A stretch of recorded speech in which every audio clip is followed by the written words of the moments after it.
Hi, folks. Thanks very much for joining us. Today, I am going to be speaking to Jay, who is a younger male cancer patient who's going to tell us all about his hair loss experience, from blonde wigs to shaving off his hair, and what his new hair growth experience was like. Really grateful for Jay for coming along and sharing his time with us today.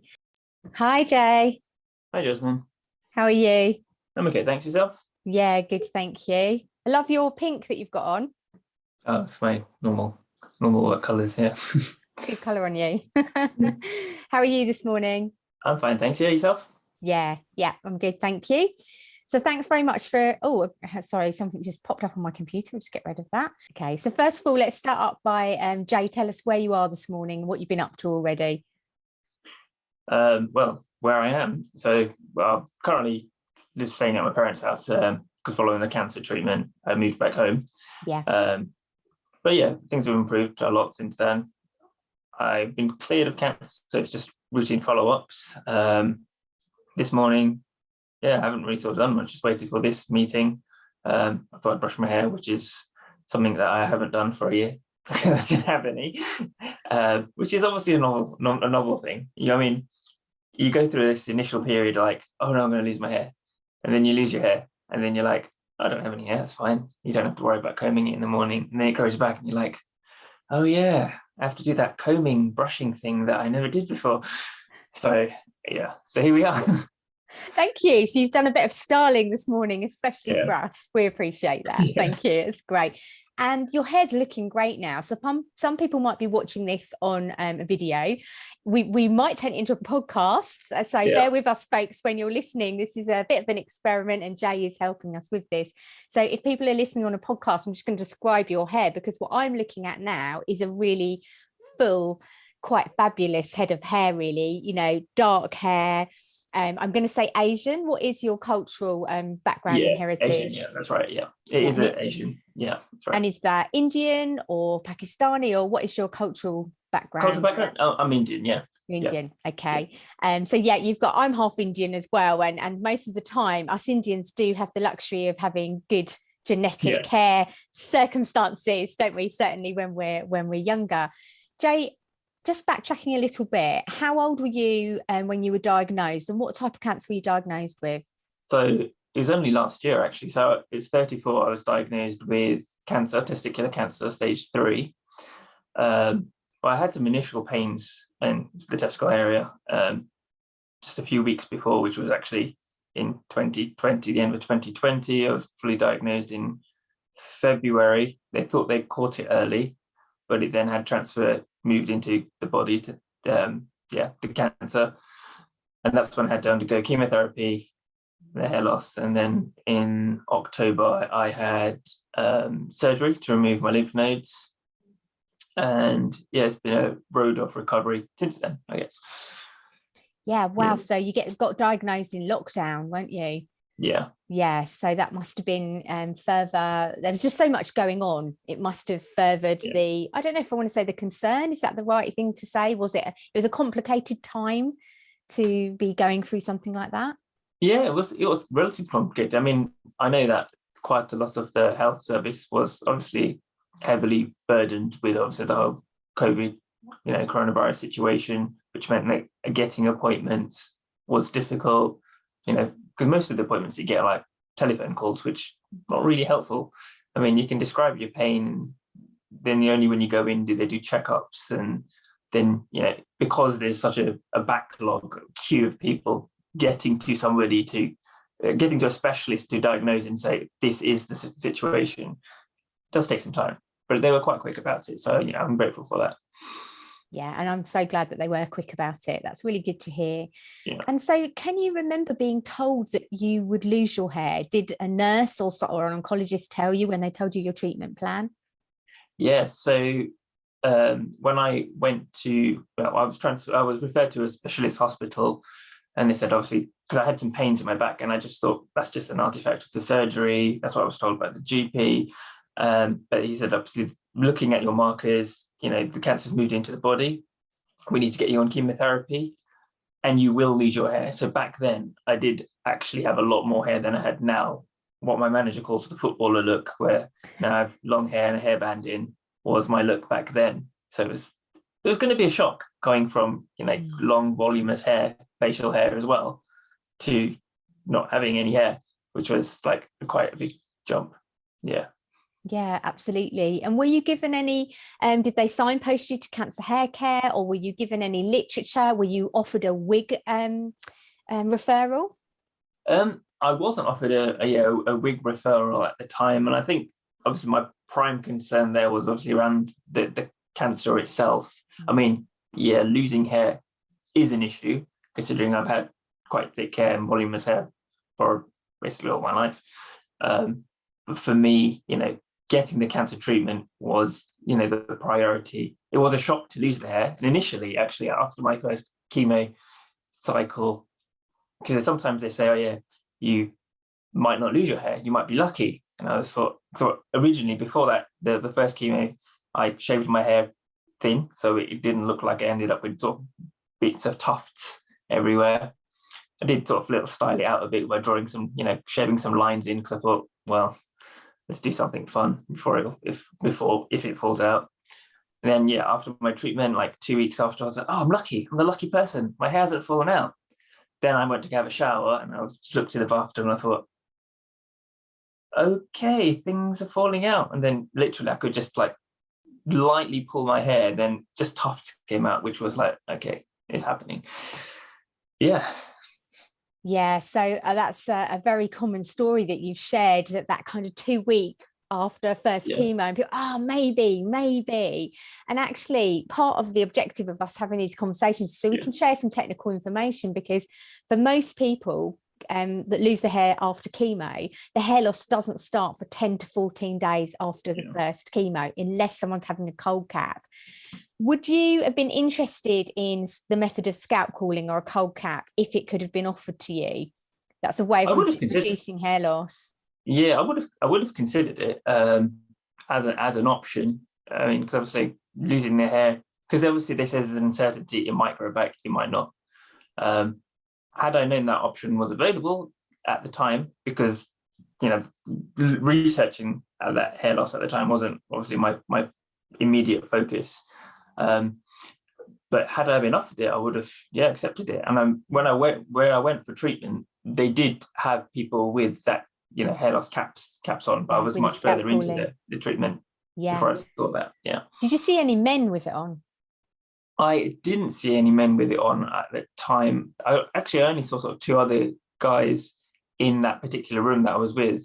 Room I was in, and there were some women in the separate room which had it on, which was understandable. But I don't think the men, maybe they weren't offered it, but looking at them, they didn't really have any hair anyway. So I don't know if they were much further on or just didn't have hair. Yeah, it's a really good point, because one of the ideas with Male Matters is to actually help medical staff understand that if people can be offered, males can be offered the opportunity to wear a cold cap, you need to know about it on diagnosis and with your treatment plan so that you can consider it. Some of the London clinics we work in, there can be huge amounts of males having scalp cooling. The thing about scalp cooling is you can only have it when you're being treated for a solid tumour. So it really does depend on what cancer type, where the cancer is, what's happening. However, I think what we're finding is that automatically where a hospital does provide it, as the hospital you did, females are offered it.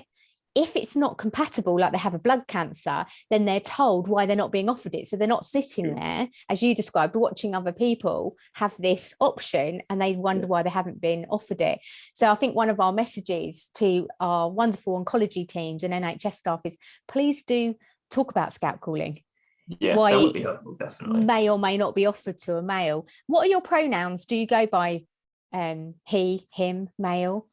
Yeah, he, him, male. Yes. Yeah, that's right. Yeah. We're always asking everybody now, because the world is evolving, which we really welcome. And I think it's really great for us to have these conversations, because hair loss tends to be very male, female orientated, doesn't it? And we're certainly working at Cancer Hair Care and over at Chemo Hair Loss Coach, working on our language for that, because actually when hair loss occurs, it's universal. It's no different from maybe a male or a female, other than certain areas of the body. So you touched upon losing your kind of body hair. Yeah. What went first, your scalp hair or brows or facial hair? What happened? So it started off, so obviously I did shave my hair, so it didn't look tufty. But yeah, so the scalp hair went first. That was a interesting experience, because, you know, even though you shave your hair short, obviously you have some hair. And then, you know, when you go to sleep, you can basically straight away identify what side of the, you know, your head you sleep on, because that's the boulder patch. So that's one of the things that one of my colleagues all picked up on. I just had boulder patches here. They basically just look like, you know, the globe of the world, but with patches of hair instead of land masses. That's a great description. I can see what I can imagine, Yeah. envisage that. Yeah.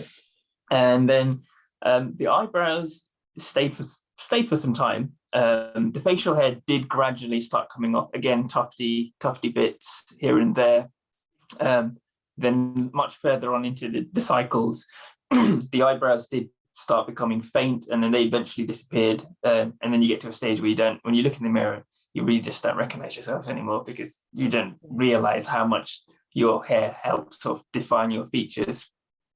And then strangely, the body hair did go, but it went from like the head down, as if not like evenly losing hair. It's just like it just started coming down. And then you like look at your arms and your legs and you're like, wow, this is like complimentary hair loss under the NHS. Free hair treatment.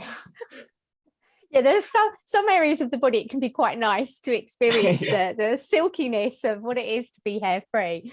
I should imagine. Yeah. And was it a shock to you that you lost your body hair, or had you kind of clicked in and thought, oh, I will lose my brows and my beard? It sounds to me like you were quite switched on with it, or had you not thought about it in advance? I thought about my head hair going, and I did lightly think about my eyebrow hair, but that because that didn't go as quickly as my head hair, I was like, okay, well, that's not that bad, because when it goes, it slowly goes your eyebrow hair, so you don't really notice it until you one day just look in the mirror and you're like, I don't have much eyebrow hair. The hair, because obviously men have hair on their hands. Yeah. When I was closing the door, I looked at it and I was like, why does my hand look different? I can't work it out. Just looks different. And then, you know, I realized that there wasn't any hair on it anymore, because it's just like, because that goes gradually as well. It's just really strange. Strange moment. Yeah, I can imagine, just like you said, the unexpected. And even if you think about it, when you then look and you think something's different, and that's the significant difference. And what do you think about for the kind of thought process that it's not unusual to see a man without hair, but it is quite unusual to see a female without hair? Do you agree with that? Do you think, for example, if, you know, there's a queue in a supermarket and there's 3 bald men standing in the queue with their sunglasses on or whatever in their shopping basket, and there was a bald female, do you think eyes would be drawn more to the bald female than the bald male? I think typically, yeah, because obviously women are associated with having long hair as well. So typically, yeah, you would imagine that your eyes would be drawn towards more to the female than the guy without hair, because, you know, you often get what's it called, the Phil Mitchell look, the bald head, male pattern baldness. Yeah. So, you know, and I don't think many people like look at a man without hair and think, oh, he's lost hair for the cancer. Maybe it's just a style thing. And I know at least like my girlfriend's uncles, they just looked at me, oh, he hasn't got any hair. He's like us. But they didn't realize why that was the case. So yeah, it is a scenario, but it's something that you get shocked by initially when you feel like you're going to lose hair, but then much on into your treatment, when you don't have any hair, you're just like, it's not that bad after all. I just don't have to worry about combing my hair. Like I said earlier, it's just becomes a thing, and you can just style it out with just putting on a beanie cap, which is what I did, which was strange in the summer, but it was fine. I just look more stylish with a beanie cap on.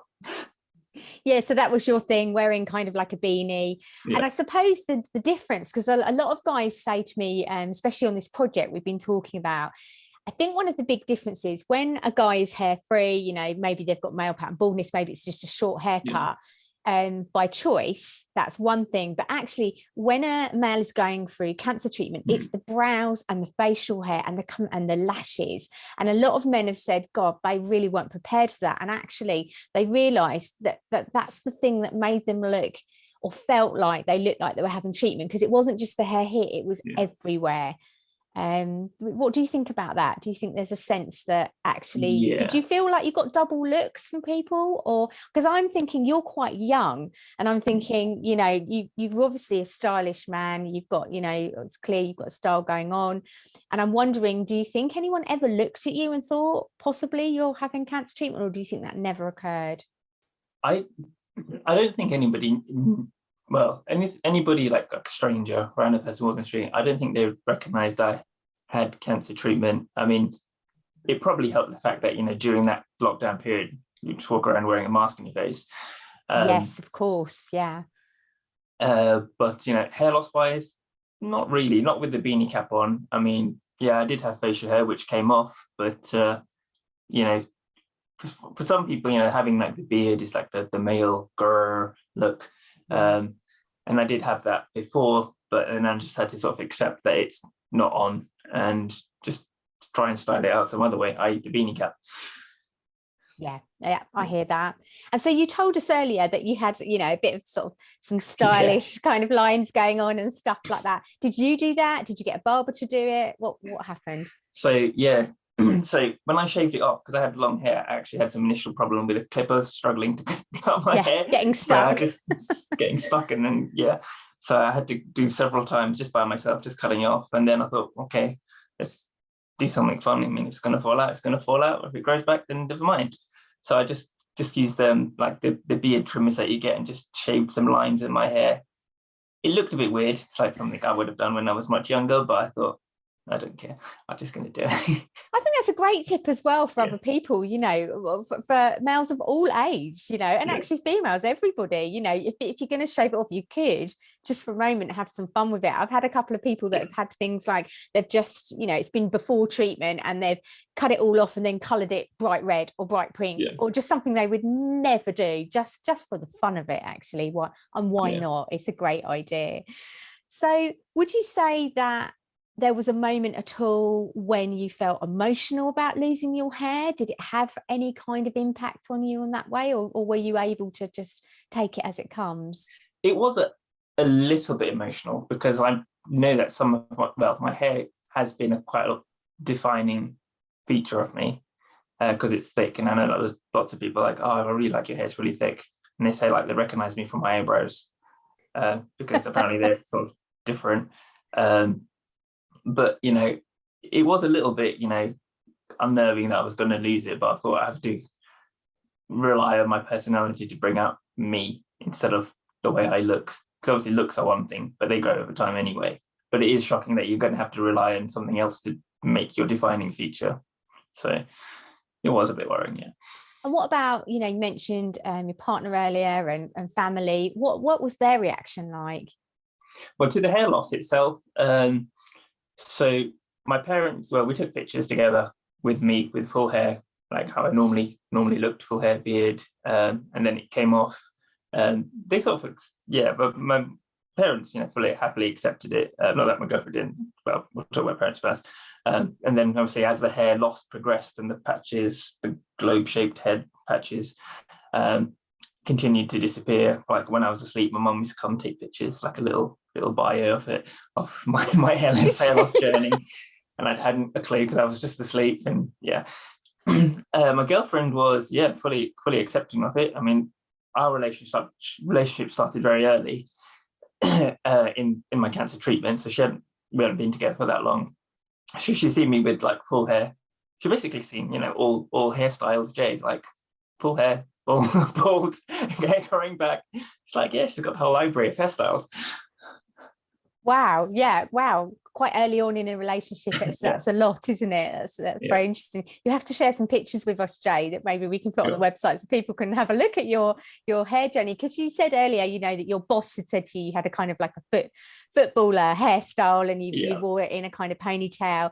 And so I'm thinking that your hair has always been, you know, quite a trait of yours, something you said significant. What different hairstyles have you had, you know, in your youth and things like that? Can you think of anything you decided to do, or were you very, you know, did you like your hair and enjoy it? So during my youth I did a lot. When I discovered the world of hair gel, I used to have 6 different hairstyles, which I would just decide which I was going to do during the week, just all gelled up, like either spikes, and like each spike would be defined with like a little pattern going at the top and silver tips. And sometimes I had like orange hair with black bits at the back. And then obviously during the lockdown, I just let my hair grow out. Had the sort of typical sort of emo style sweep across the face. So, you know, has been a thing. Yeah. Yeah, it certainly sounds like it has. And so that after treatment ended for you, did you find that your hair had already started to grow back towards the end of treatment, or was it a few weeks after treatment it started to, you noticed it started to peeking through? What was the kind of timing, do you think, when you thought, it's coming? Well, I'll say luckily. I don't know if it's a luckily. So during the middle of my cancer treatment, I had a small episode of appendicitis where I had my appendix removed, but then the chemo stopped. And that's when hair started to grow back. And that was actually like, 1 or 2 weeks. And it was very faint. So that gave me some reassurance, like, yeah, hair's going to grow back. So it's perfectly fine when your treatment resumes, because it will grow back. It's shown it's capable of growing back. And it grew back really like thin and soft, like baby hair. And then I had continued with my chemo treatment, and then it came out again, and then it started growing back again. And again, it grew back thin, sort of baby hair like. The one thing I should say, the really interesting thing was during the hair loss, all my hair fell out, all the black hair fell out. The white hair is perfectly fine, that stayed in. The white hair stayed in, and I even pulled that and it didn't come out. That just kept growing. It was just like That's the resilient hair, interesting, isn't it? Yeah, wow. What are the odds of that? So I don't know what happened there, but that hair just like staying there and it kept growing. And actually, when it grew back, the white hairs grew back more. So I thought I was going to end up having to sort of work a new style, be like a silver fox with grey hairs. But then the black hair did sort of eventually come back. It was thinner and lighter and softer in some areas and sort of rougher in the other areas. But when it grew back, quite, like I said, like baby hair, really thin. It looked straight initially, but then as it grew longer, it developed what my manager calls Dennis the Menace curls. So it was all curly all over my head, which, I did, try styling that out initially, hairdryer. As soon as water hits it, it just goes curly again. So I just owned the curls for some time, let those curls grow longer before I shaved it short again. And then the hair started growing back sort of more normal now. So now we're looking at your head of hair. You've got a full head of hair. Looks quite dark all over. Is that your natural colour, or have you coloured it? Yeah, this is my natural colour. I mean, there is still some greys in there, but they're all hidden. They're all hidden, yeah, because you've got an abundance of hair, haven't you? Yeah. And so would you say, so for most people, we say 3 months after chemo finishes, you should have at least a centimetre of, albeit like you've described, it might feel very fine and the colour might not be quite there. But do you feel you had about a centimetre, or did you have more than that after 3 months? I had about a centimetre of fair hair, looked straight. Then as it progressed, it grew curly. And then after like 6 months, it was just curly hair. Yeah.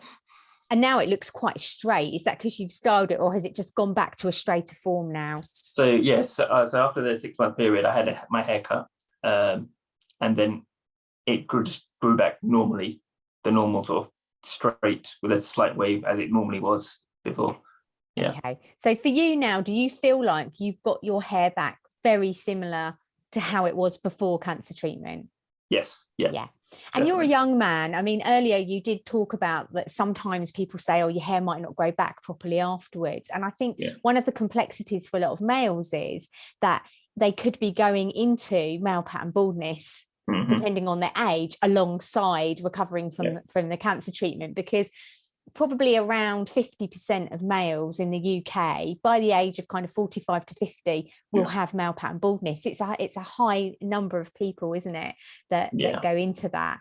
So was that something that you'd thought about? Had you thought, God, will my hair grow back, or was it not really in your mind? I was slightly concerned, will my hair grow back following the chemo treatment, less about the male pattern baldness. And the reason I say that is because apparently there's some, I don't know if it's statistically true or just a rumor that, the hair loss skips a generation. So I'm working on the basis that my dad's bald, so I won't be bald. So I'm just working on that theory. But yeah, from the chemo, there was that slight concern that my hair wouldn't grow back. But then after, obviously, that appendicitis and the hair grew back a little bit, I was like, I'm less concerned now because I know that it's capable of growing. So it will grow. It'll just do the same thing it did before, but again.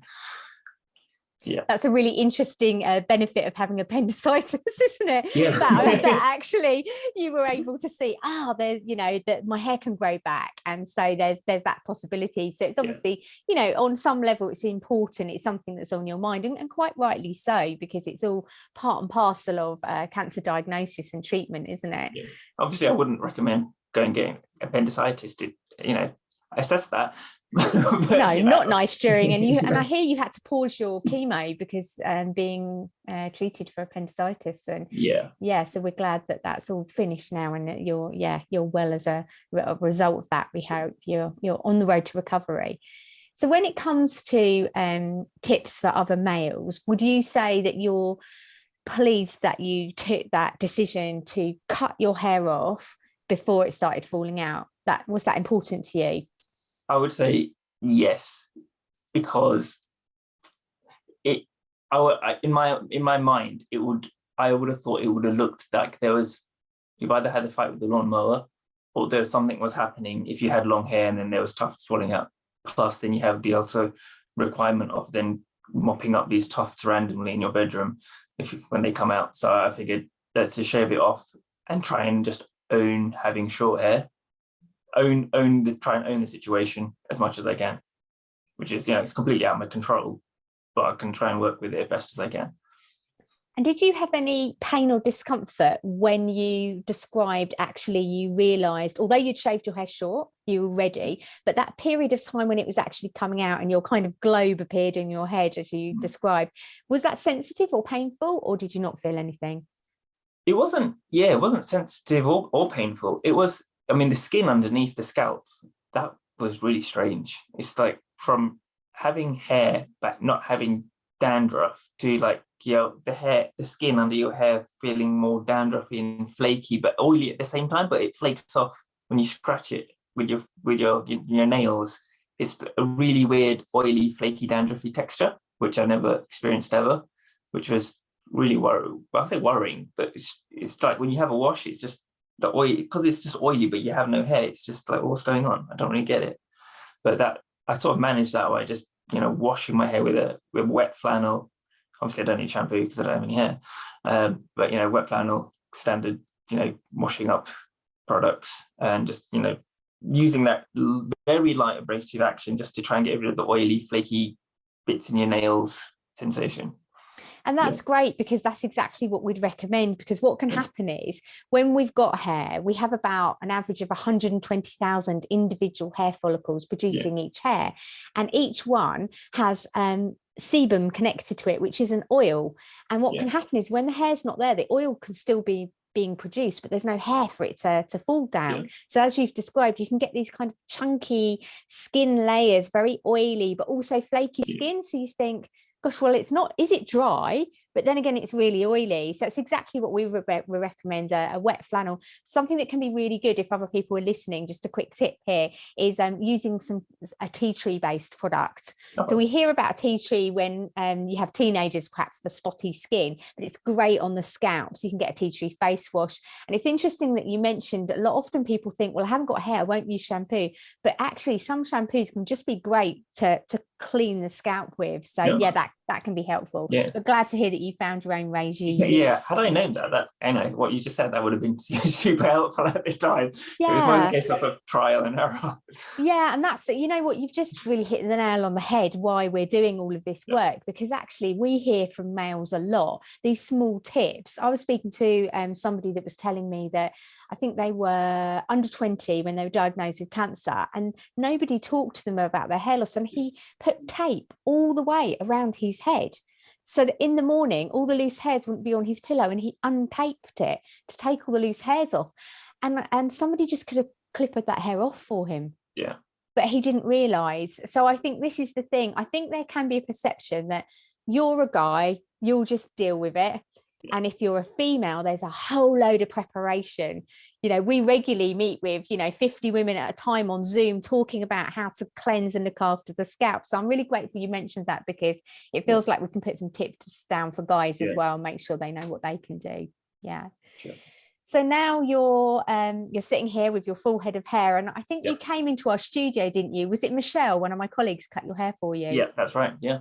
And why was that important to you to kind of get somebody, a hairdresser that was specifically trained in looking after the hair? What do you think you were looking for? How did that help you? So one of the questions I was asked during like my treatment, hair loss, or basically just during cancer, was like, will it get better? What do I need to do to get it better? How have other people managed the situation? So with regards to my hair, because obviously it grew curly, and it's like, well, how do I manage that going forwards? People said, well, I know a manager said like perm is the latest fashion thing in, you've got a natural perm now because it's gone curly. I was like, oh, I don't want a perm. Will it grow back normal? Because I like my hair not how it was before. And it was just gaining those tips. And I think I was either yourself or Michelle, she said that, it's because of the way your follicles currently are. So the chemotherapy has sort of done something to the blood flow and stopped those follicles from getting the nutrients and growing the normal amount. And then, over time, they'll get the natural, I guess, I don't know the scientific details around it, but they'll get the natural, nutrients to start growing properly. So the thin hair will start thickening up and the curliness will just go. And it was, getting that information was sort of reassuring that their hair would get that better. Obviously, I had the reassurance my hair will grow, but what into, I didn't know. So it was that reassurance that helped. That's so important, isn't it? And, we having that conversation with someone who's done the technical training. And basically what happens is, the reason hair falls out due to chemo is those follicles, 120,000 on average under the scalp layer, the blood would normally give them the nutrients, the oxygen and a waste system. And what happens is chemo comes in and disrupts that, because hair is one of the second quickest growing cells in the body. So the hair falls out. Now, what we think happens is why some hair grows back thinner to begin with and curly, as you've described, is because there's a slight change in the shape of the follicle.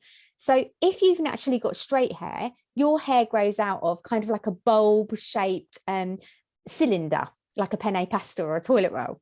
Yeah. If you've got curly hair, there's a place in the follicle where it's slightly twisted, so your hair grows out in a coil. And if you've got afro hair, it's very condensed and almost like a zigzag, like corrugated iron.